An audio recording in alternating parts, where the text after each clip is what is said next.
নমস্কার বন্ধুরা, মন্টিস কিচেনে আপনাদের স্বাগত। আজকে আপনাদেরকে বানিয়ে দেখাচ্ছি ছট পুজোর মহাপ্রসাদ ঠেকুয়া রেসিপি। চলুন তাহলে দেখা যাক কি কি নিয়েছি।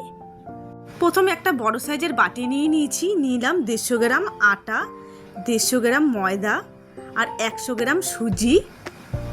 চিনিটা আপনারা আপনাদের পরিমাণ মতন দেবেন, কে কেরম মিষ্টি খান। দিয়ে দেবো স্বাদ মতন একটু নুন, 1 চামচ মৌরি আর কাজু একটু ছোটো ছোটো করে কেটে নিয়েছি। আর দিয়ে দেবো পরিমাণ মতন ঘি। ঘিয়ের ভাগটা একটু বেশিই দিলাম আমি। ভালো করে একটু ময়ম দিয়ে নেব। এবার দিয়ে দেবো এখানে এলাচ গুঁড়ো। আবারও ভালো করে মেখে নেব।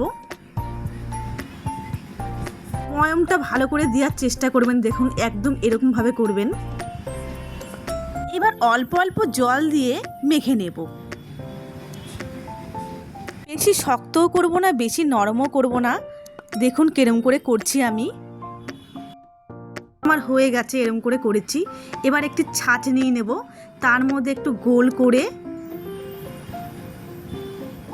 দেখুন কেরম করে করছি। প্রত্যেক কটা করে নিয়েছি। এবার দিয়ে দিচ্ছি কড়াইয়ে রিফাইন অয়েল। এবার একটা একটা করে ছেড়ে দেব। ভাজার সময় গ্যাসের আঁচটাকে একটু কমিয়ে নেবেন, নাহলে নিচে একদম লেগে যাবে।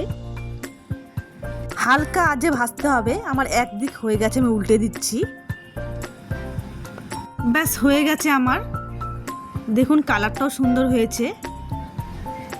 আমার রেসিপি আপনাদের ভালো লেগে থাকলে অবশ্যই আপনারা পাশে থাকবেন। আমি যদি নতুন নতুন ভিডিও আপনাদের সঙ্গে শেয়ার করতে পারি। আমি একটা ভেঙে দেখাচ্ছি আপনাদেরকে, দেখুন কত সুন্দর হয়েছে।